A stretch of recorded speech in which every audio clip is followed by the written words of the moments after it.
Well, hi, everybody. Welcome to the Gypsy Moto Show. I'm Brett Winsel. I'm Aaron Lally. I'm Chip Rock. We're glad you're here, guys.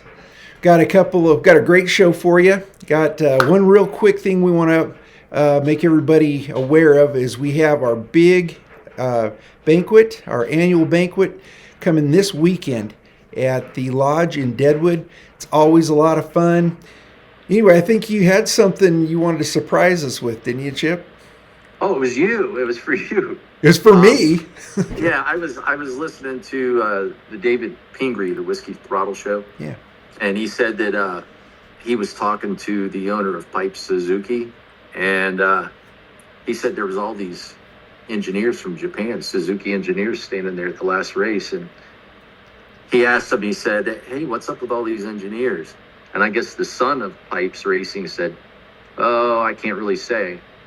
Well, I guess the dad said, I guess Pingree said something to him like, "Hey, are they thinking about developing a new bike?" And he said, "Well, it would seem that way, wouldn't it? With all these," he said, "they've got some big plans. So you might not have to get that Ducati. You might be able to get that Suzuki if they come up with a new one." That's exciting. Probably what it'll Yeah. end up being is they'll be like, we put a starter on it. It'll be the same bike. But, We put a number plate on it. Right. No, I hope so. That'd be awesome. That'd be very Yeah. cool. Yeah, I couldn't imagine seeing you on anything but yellow. I really I'd like to keep riding yellow. I really would. In fact, it's not that I don't like the bikes. It's just, something new after whatever we're going on year 14 or something like that. What is it? Let's see, 2007. I guess it would be 2008 till now, essentially the same bike. Been small changes, so long time. Whatever that is.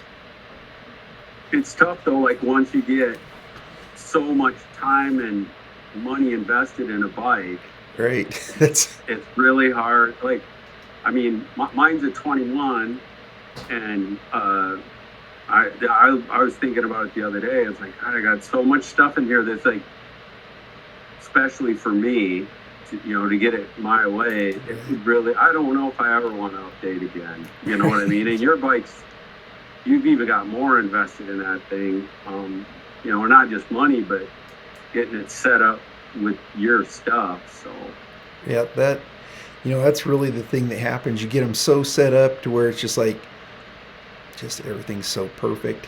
And then you jump on a brand new bike and you ride it and it's like, well, it feels new because new always feels good. But it's like, man, this thing feels like a dog, as far as power goes a lot of times or suspension, that kind of thing. Like even most of the new 450s I've ridden that are stock, they feel pretty doggy, and then they're the way the hits hit, not that they're not good, but after you've done all the stuff that you've done, the way that they hit and everything, it's just like they just don't deliver the power the same.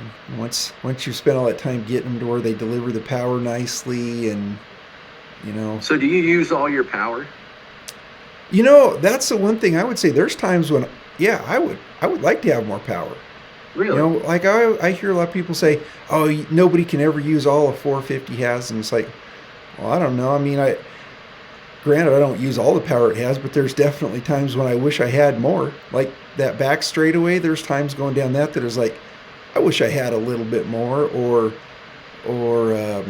like anytime pulling out of a straight, out of a corner, I always wish I had more, personally, if I could. And then, if you're beside somebody and they're doing pretty good with you and you're not pulling away, I'm always wishing I had more, So that's my answer to that.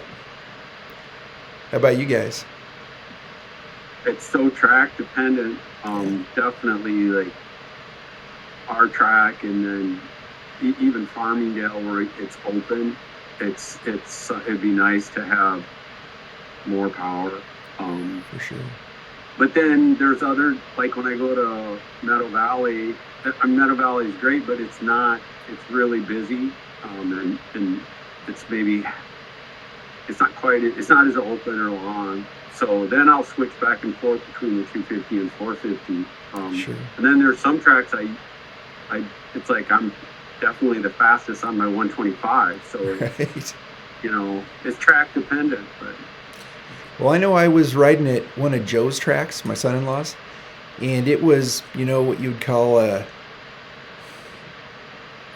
hybrid. It was partially a supercross track and partially a motocross track. But yeah, that was one of those places that the 450 was horrible. It was just Yeah. definitely would have had to do some gear changing and stuff like that. But even then, it'd be like way too much power for that particular thing. So definitely depends on the track. How about you, Chip? You run out of power? No, I'm too slow to run out of power, man. No, I weigh 150 pounds, man. That 250's got plenty of power for me. Plenty. So yeah, I'm happy with it. It's a pretty sweet bike, that's for sure. Yeah, the Cowies really pull. They do. Yeah, that's the one thing I was impressed with is they don't feel necessarily like a 250. Like some of the 250s I ride feels like you got to be really in the revs to feel like there's anything there. And that Cowie, it felt like right off the bat it was kind of pulling. So I was impressed. The only thing I need to do is, I had the suspension done and I haven't really played with it much. So with us having all these practices coming up, that's going to be a good time to do that. Mm-hmm. What year is yours? 24. Oh, okay. Mm-hmm. I know nothing about that suspension. We had a Canyon Road cows for a bit, but that was the SFS stuff. And I don't think they use that at all. Yeah. You rode Cowies there for a little while. What was that? Well, I was, back in the day, I was a cow team green all the way right. until 96 was my first Honda. And then, but then yeah, Canyon went on to cows in 13, and I raced he had a 13 and a 17, and I raced them both. So just kind of between bikes or whatever. And they're definitely fast. I struggled with the late model cows only in I think they take a lot of rider input because they're, and Canyon's 6 foot tall and I'm 5'6", so I think the cow worked out really well for him. But for me, the Honda rides a lot smaller, just more reactive. But sure, yeah, I raced the cow at Sioux Falls or Sturgis several times, and I raced it in Nebraska, and they're fast as heck. But is that the one Seth? Didn't you sell it to Seth Reynolds? Was that the one, or am I thinking? I did. I forgot about that. Yeah. I was thinking so. Every once in a while I'll see his number plate up on the wall up there, and yeah. When you're saying that, it's just kind of going through my mind. Wait, I think that was the bike. Yeah. I always liked riding that bike because I rode it a couple times. I thought it felt pretty good. If you had to pick two of your favorite bikes you've had, what was it? What year was it? Me? Both of you. Mine, one of them for sure would be 86 YZ490. I mean, I'll never get rid of that thing. I just love that bike. Oh, you still got it? Oh yeah, for sure. Wow. Yeah. And then, those like 04 to whatever it was, 07 maybe. No, I think it was 02 to 07 Honda 250s. I really liked that bike. Other than the power valve, it was like you're always messing around with the power valve. And so that bike was really, the only thing about those bikes is they were inconsistent in terms of what they delivered, or else they were very high maintenance to deliver the power that you needed. And I think at the time, that's when everybody was switching to 450s. And so I was probably hyper conscious of not having enough power. So I thought 450s were like pure communism. That was the last thing I was ever going to do is get a 4-stroke, and so that was my only complaint about that. But as far as the way that bike like went into the corner, came out of the corner, those bikes were just so part of your body. And then after that, definitely Suzuki's. How about you? I actually had an 02 CR250 also that I rode for a long, long time. And I agree that everything on a good day, there was nothing better. But if you were making mistakes, they bite you fast. They're like a big 125. Right. I have that. I built that CR. It's a 01 CR250 engine and a 03 frame, and I've got an 03 125 frame. Well, they're both 125 frames, and it's a best handling frame. You know. Do you still have that bike? Yeah. That's awesome.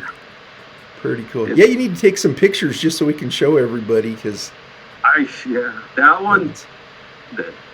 one has got a lot of really cool stuff in it too, just the way it's built. And Greg did the suspension, and I've raced that one a bunch too. That's a fun bike. That's an engineer's bike. I mean, the way you've tricked that thing all out. First time I saw that, I was like,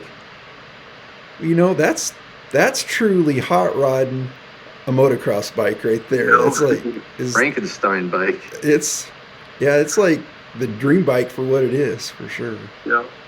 It's like my buddy always said, just because you can do something doesn't mean you should do it. Because you start building something, and pretty soon it's you got a lot of time in it, and that's one of them. But put it all in, and then I had to machine the cradle. So I'm put it in the VMC and machine out the cradle bits and weld them together, and then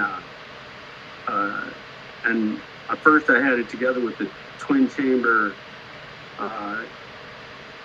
stock forks, basically. Well, they were off of a newer 250, and for whatever reason, just the way that thing handled, I was riding with Tegan, and I just ate shit so hard, and like, I gotta have a stabilizer on there, so I put a front end off of a 14 and welded a tab on there for a steering stabilizer, and it kept growing as a Frankenstein bike, but it works good. So maybe we should have bike feature, like weird bike feature. Right. I think one of them I'd have to show would be like, I still have one of Brachel's flat track bikes. I don't know if you were there in that time when some kid came up underneath her, and then he ended up crashing, and her bike flipped and rolled all the way down the back straightaway. Oh no. Broke the front wheel off. I've never seen a fork break. Actually broke the fork, and one of the front wheel, just of course because you don't have front brakes, there was nothing to hold on to it. It just went flying off one direction, broke the rear shock, totally broke it, ripped the handlebars off the bike. Anyway, I still have that bike. That's a Frankenstein bike. That'd probably be one I'd show. Cool looking bike though, man. It was an awesome bike. But did you get it back together? I've been working on it over the years, and I think by next year I'll have it done. So now I'm just to the point I got to get some new forks for it. So yeah, Brachel and I were talking about that because back when I was secretary, we get a lot of time to chit chat, and we were talking about riding 85s, and she was saying she needs to get that thing going so she can start riding that again. And I'm like, yeah, I love riding 85s too, and you should have an adult 85 class. Honestly, on the short track, there is no better bike than like a tricked out 85, just because I know Seth and Brachel, and I think Michael Kinsler, I'm trying to think who else, a bunch of those kids all in that era, their lap times, there was probably about 4 of them, their lap times would rival the pros, just because the way that track is so small. In an 85, you can come in, chop the throttle as you come in, and right as you're entering the corner, just hammer it, and those bikes don't have enough power to brake the back wheel. They just barely start backing it in as they're coming out, and then to really do it though, you have to do three shifts. You really can't, or 2 shifts, so instead of 1. So, but if you do that and you figure that out, they're amazing. Well, and then they got a lot of power. The right. bike weighs 130 pounds, and the rider weighs right. 75 or something. So, and the way you can run them in and steer them in once you have dirt track tires on them, it's pretty amazing. But How about you, Chip? What's your favorite bike that you've had? Oh, I've got a couple. I had a 98 KX 125 I raced down in Florida, and I really liked that bike. That was a lot of fun. And I had an '07 CRF 250R, the 4-stroke. Okay. And it was a nice bike. I enjoyed that. And then I like my Cali. I do. I like my Calis. This one here, this 24. It's been a lot of fun to ride. But I'll be honest with you. I bought just to play around out in the woods. I bought this past summer Honda CRF 250F, the air-cooled 250F. And that thing is so much. It like brings all the fun of riding back. You know what I mean? It's when you first started trail riding on these little, gutless little trail bikes. Right. It is so much fun. I'd ride around there. I haven't done anything to it, so it's quiet. I come around the corner, I've seen so many deer and elk and everything like that. I love it. But it's just a lot of fun on these trails around here. Well, that explains the Honda sign back there. I saw the Honda sign, and I was thinking, what if that's for his Supermoto bike? I didn't even realize you had any other Hondas. Yeah. Do you still have that Supermoto bike, or do you? No, I sold that. Did you? I sold that because I wasn't, I live way out in the middle of nowhere. Right. And I live in the national forest, so there's a ton of places to ride. But it was just wanting a lot of fun on these little tight trails out here. So I sold it, and then I just bought this little 250, air-cooled, and this thing's so much fun. I mean, I can go anywhere on this thing. And it's that Honda 4-stroke, just that air-cooled 4-stroke that they'll last forever. Yes. All these other bikes will be in the grave, and this thing will still be putting around. Now, those are what are fun to race on a motocross track. If everybody's got those, it's like you got to do everything right. And if you lose any ground, it's like, all right, every corner I'm trying to make up 5 feet, 5 feet, 5 feet. And when you finally decide to take your shot, you better make sure you figured it all out, or else, man. I don't know how you could race it on a motocross track because the suspension is, you can't tune the suspension. There's no adjustment on it. Well, they're those bikes that you probably don't want to race your own if you really like it. But it's really fun when somebody lets you do it and doesn't care. Yeah. I can say that. I saw a guy on YouTube. He was in the Vet Nationals, and he took the same bike, air-cooled 250 Honda, and he Frankensteined it. He tricked it all out. And I think he ended up finishing 4th in the Vet Nationals. Wow. It was pretty cool. What class? He was plus 50 or 60. I'm not sure. Wow. But he was, finished 4th on it. But it was pretty cool. It was at Glen Helen, there's some big hills and stuff there. That's pretty impressive. Yeah, it's pretty cool. Watch it on YouTube. Now I'll have to check that out. Yeah, it's back in the day, my older brother, he rode a lot, but he never got he never owned his own bike, and he was riding, a lot of times he'd ride one of my uncle's F7. This was in the 70s, so it was a 74 F7. So it's a 175, what are they, RV. So it's a really quiet bike. Sure. And not made for this at all. And you could, if he was riding and you weren't with him, you could hear the suspension before you'd hear the motor. He'd be bottoming so hard you hear this clack, clack, clack, clack, and then you'd start hearing the motor. So what was your first bike you learned how to ride on? Me? Yeah. The first bike I owned was a 74 Yamaha GT80. Oh, yeah. I was a beaut. And then Awesome. I got a 78 YZ 80, and that was awesome. And then it was a 79 KX 125. And my two mini bikes were Yamahas, and then I jumped on the cows. What was yours, Brett? My first one? Yeah. The bike you learned how to ride on. Oh, the bike I learned how to ride on was one of those, what are they? The Honda, the big wheel, little 50s, Z50. Oh, yeah. Yeah, but what did they call them before that? They had a QR50 or something. Yeah, I think that was the first one I rode, and then my first bike. Yeah. Then I got a Honda Trail 70, one of those ones that has the Yeah, metal, the handlebars that the go up. handlebars that came up, and man, Yeah. we'd just ride those things to death, and you'd come off a jump, land, the seat would flop up sideways, all the tools would go flying out all over the track, and slam the seat back down as you're Tools. going, and metal Got fenders, your the own metal tool fenders bag would on go there. flying off. Got your own tool bag on the motocross track. Yep. Break down along the way, huh? Wasn't too long till the front forks had bent in. They had like just these chrome metal down tubes that went down. Yeah. Yeah, I don't Yeah. think there was any oil in them at all. I think it was just springs. Those were all, the wheel was all bent back up right by the pipe, and yeah, the That's bars what I learned to ride on. Was the same bars bike. were like blue and red and yellow because the chrome had been heated up so many times, bending them back, and yeah. Yeah, that was my first bike I learned how to ride on. My first real bike, or my first bike that I owned, was one of the Q50s. I think it was QR50 or whatever they called them. Those are pretty fun little bikes for sure. Yeah, I mowed lawns all summer to pay for it. Very And cool. it was clapped out when I got it. I bought it for $50 from a friend of mine. Nice. Well, that's awesome. You really owned it then. That's pretty cool. Yeah.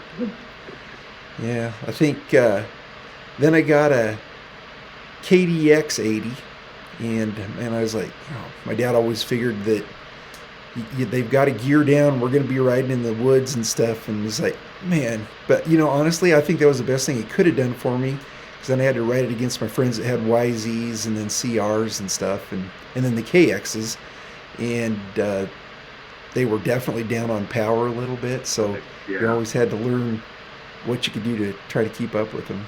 So So how old were you when you started racing?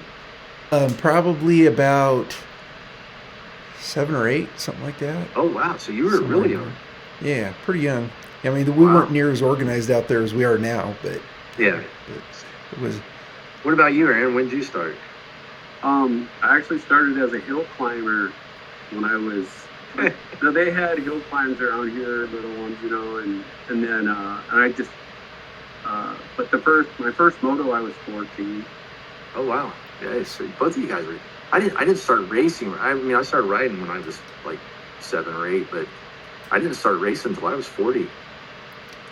Well, you got to start sometime.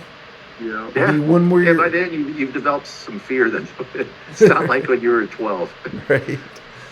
Yeah. Well, that's it. Once you did it, though, I bet it was like, I'm going to keep doing this, huh? Oh yeah. I mean, yeah, it's definitely a passion. There's really no other sport like it. I mean, in terms of, all the things that you can do. There's all the chess playing. There's all the poker playing that goes on besides just, all the things that you have to do to be a good racer. But there's so many other aspects of it that most people discount. It's like not letting somebody know, can you keep going at this pace or not? Or do I have another gear that you don't know about yet? And then also just following, if you're behind somebody, just following them and seeing, okay, they always do that there. That's what they have a tendency to do. And then figuring out how to, exploit those weaknesses. Or if you get ahead of somebody, just being able to get that little bit of gap. There's so many mind games that are involved with the sport, that I think are discounted by a lot of people, that besides just being a good rider. Yeah, it's funny. I was thinking about that. There's a lot of talk about racecraft and plan and stuff. And I mean, that's legit. But one of the things I started realizing, and maybe it was because of, I don't want to dwell on the Hayden thing again, but I just I thought about it, like, if I was on the track with him at this point, I'd take him out every time I passed him, because that's on the table. Like, it's like if I don't take him out, he might take me out. So to prevent that, I got to take him out. And then, I mean, I'm not like I'm a big takeout guy, but it's just like it. And then I started thinking about the racecraft and then I thought about, well, so you watch the races and they'll comment about, oh, Barsha this or Anderson that, and oh, they're coming up on Anderson, it's gonna, that's gonna be something. And I started thinking about it like, I do that with everybody. Like I know when I'm riding with Brett, I know what Brett's gonna do, and I could say I've ridden with Brett a lot, and I have. But you actually figure it out pretty quickly. You know what I mean? Like, and I could think about riding with Billy and Al and Al Michaels, and like everybody that I've ridden with, you figure it out pretty quickly, and you handle every one of them differently. Right. You know, and absolutely. And I have to think that that's kind of true for. I'm you know, I don't think I'm an anomaly. I think that, and that's part of what is so cool about moto is, like, the riding has to almost be completely second nature, right? Because your mind is so busy with what's going on in the situational right. analysis or whatever, and then you make mistakes, and then you know what I mean, and it's like, okay, I made that mistake here that time, and it's so friggin' intense, you know what I mean?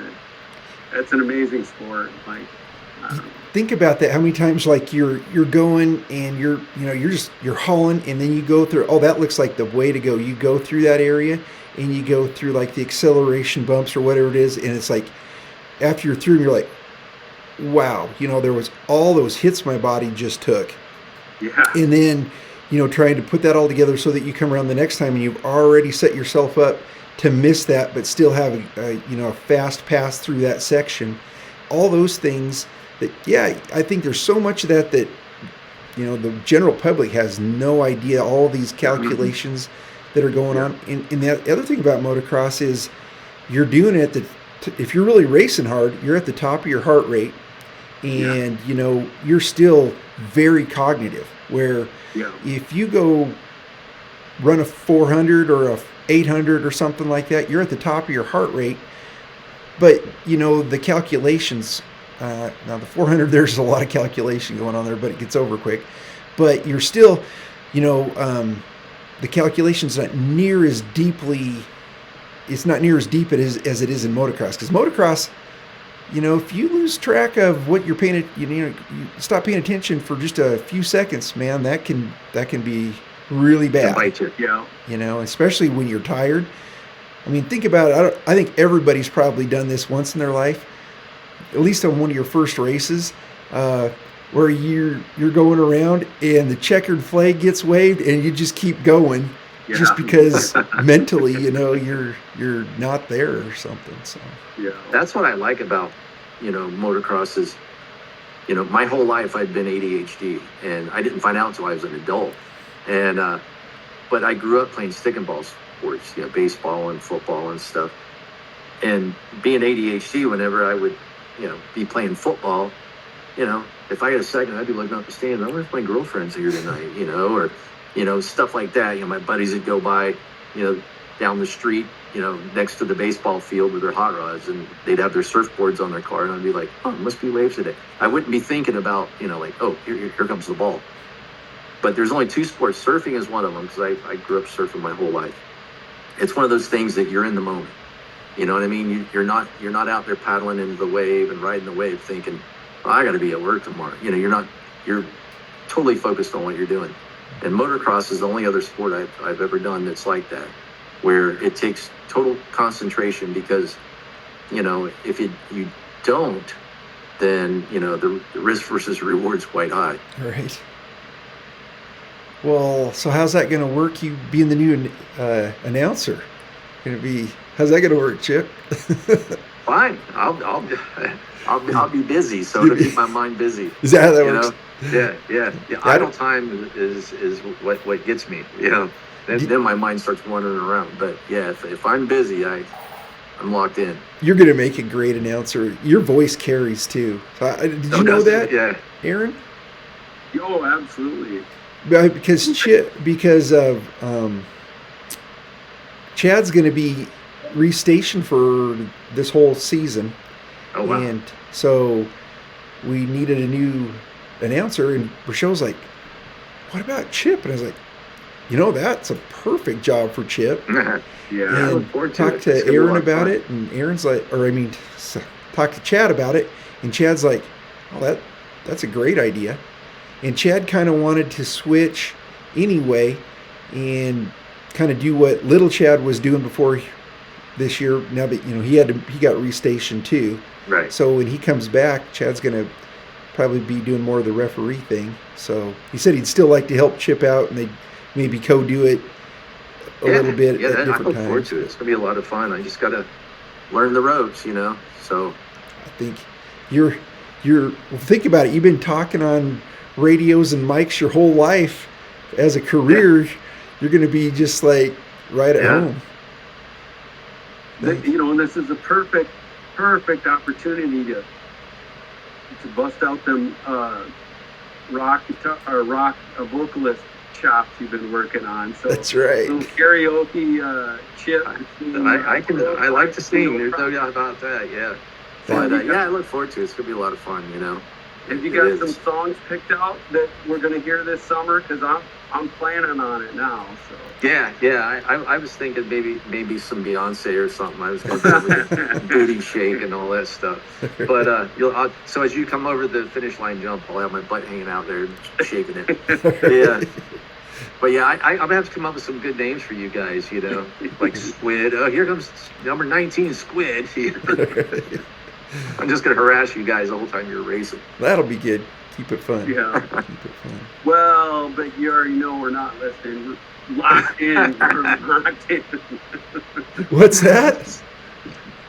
We won't hear them anyway because we're locked in. Right. We do nothing. Right. Well, my first race I ever raced at Gypsy was I was racing and I'm giving it my all, man. And we just done, we're doing the uphill, climbing up the mountain. And I'm just, all of a sudden I look over and there's this guy wearing a full face street bike helmet, an orange ski suit, and he's looking over at me, grinning ear to ear. And I'm like, I was like, who is this guy? And then I looked and it was Brett. He was messing with me the whole way, Yeah, that was a perfect suit, man. This helmet is like, it's the most horrible looking street bike helmet I've ever seen. It's like oversized, and then, it was probably popular in 1982. Yeah, right.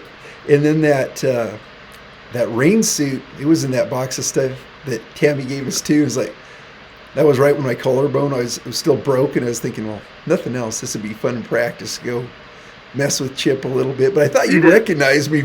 You're looking over at me like, who is this idiot? That's kind of what it looked like. It was kind of good because it was like one of the last 2 laps. And, I was starting to get a little tired. And I was like, it kind of gave me, a little shot in the arm. It pushed me a little bit. But it was fun. That's what it's about. It's about fun. Yeah. For sure. I never did pull off my Charlie Brown plan to get an orange helmet and put a pumpkin stem on top of it. That'd be a pretty good one. Yeah, that'd be a good one. Maybe our last race in the fall that we're going to have, we'll have to do some kind of costume race or something. Yeah. They did that at over there at Gillette at the track. They had a Halloween thing going on. And it was pretty cool. They had a lot of people. There was a guy dressed up like a banana, and he was out there racing. It was so funny. Did you go to that? Yeah, I did. You did? Okay. Yeah, the track was awesome, man. They really did a good job on the track. I remember you talking about that, but I didn't remember if that was the Halloween one or... Yeah, it was. Cool. It was. Yeah. Because I told the guy that was dressed like a banana, I said, I've hit a new low. I just got passed by a banana. But it was funny, everybody was dressed up, I mean, I didn't dress up, but a lot of people did, and it was funny. It's always fun. Well, there's next year, Chip. That's right. Yeah.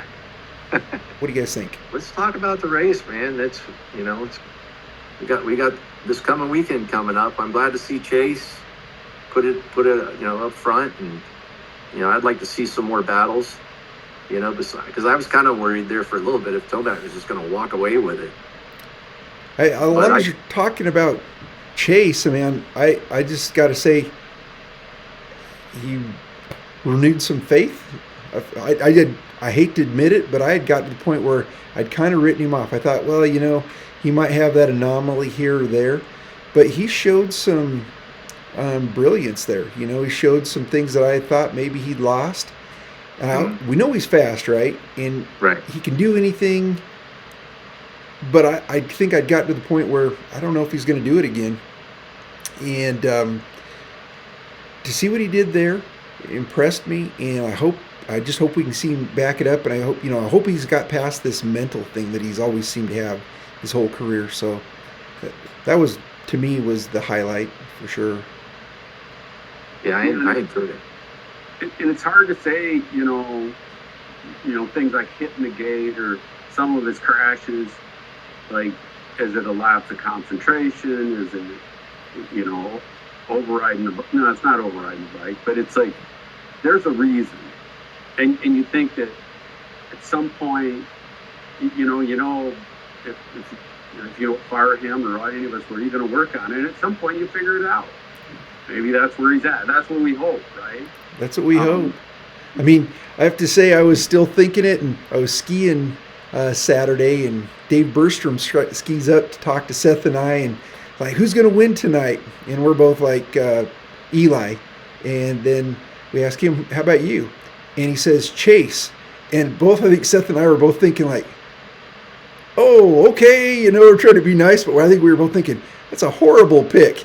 And we go home, we start watching the race, and Seth and I start texting each other back and forth, like, with these emojis about, like, yeah. So, that's funny. He carried it all the way through, so way to go, Chase. He did. I listen to podcasts when I'm at the gym, so I'm always listening to these motocross podcasts, but there were several of the old pros like Ricky Johnson and them. They were trying to figure out why Chase keeps tucking the front end, and I don't know which one said it, but one of them said that they think he's too far over the front end, and then somebody else said, no, he's not far enough over the front end. And then somebody else, I don't know if it was Rick Johnson or who, said that he's, basically coming into the corner so hot that it's unsettling the bike. And then when he gets over the front, it's just tucking, so I don't know. But, I know when he was first getting started, as I recall, he worked out a lot at James Stewart's compound, and Stewart, God, as fast as the guy was, and one of the all-time greats, but he was known for wadding it up, out on his own like that too. So I don't know, maybe it carried over onto him. I don't know, but I've never met Chase. A buddy of mine talked to him at the track in Florida, and he said he's just an awesome guy, and so I've always kind of pulled for him because of that. I don't. Sure. You don't get to know these guys. You just hear, people talk about them and stuff, and you're like, yeah, this guy's a nice guy, or no, he's a jerk. So I always pull for the good guys. Well, when he's riding and he's on, he looks good. There's no doubt about it. His body English, just the way he rides a bike, sets on a bike. I would have said it was the prettiest or most amazing Hunter. looking at if Jet hadn't got onto the scene. Now Jet, that's a whole nother level of wow. That's awesome. It is, but Hunter is looking good. He is. Oh, yeah. He almost caught Tomac the other night, or the other week, and then this week, he looked good. He did, man. I kept watching Eli come up on him to pass him, and then Vicky's sort of watching with me. She's like, don't do it now, don't do it now, And I was like, he has to do it now. And that was the thing, is like, could he have waited to try to make that pass? Got a better place? I don't know. It's that was. What do you guys think of that? Yeah. Go ahead, Aaron. It was. If it had worked, it'd have been great, right? And it's like, I think that we've all done that, where it's like, you've got a plan, and you blow through a bump, or you lose a little bit of drive, and it just doesn't quite work. But then you're just flat out committed to something that's going to be slower if you don't make the pass. And I don't know. Yeah. And I also think Hunter, one of the things that he may sort of hold over everybody else's thing, he doesn't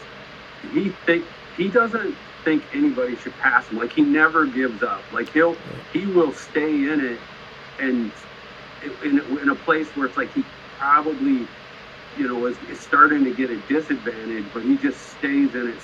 And I think I don't know if it's a belief in himself or what, but you just see him do that where it's like you think somebody's got him. It's like, oh, geez, he stayed in it and held him off, and he does that a lot. You know, I think even with his brother, yeah, a lot. He does. Yeah. Maybe that's why, because they're both so good. Maybe growing up, maybe it's been that thing where he's just used to somebody being that fast right there, where he doesn't even think about it anymore. You just battle through it always, or something. I don't know. Right. Well, Yeah, I think the week before last, Eli had mentioned that he didn't hear Hunter coming up behind him. He said that I guess he, rides the bike in real low RPMs, and the bike's quiet, so he's not like revving it out. And he said, I didn't realize he was behind me. Right. Yeah, I saw that. I was wondering about that, and then when you made that comment, I don't think it was an excuse. I really think it was legit. That, man, he kind of set his pace and thought that was good enough, and there's Hunter all of a sudden. So, yeah. What about Eli and Jason Anderson? You know what I mean? It's like you don't see Eli push somebody that hard until they just, I have to do it kind of thing. And yeah. Didn't look like there was any bad feelings there. Around on, What's that? I said Anderson's the wrong guy to push around on. He is. Yeah, I mean, thing is, both those guys are tough dudes. So, Yeah.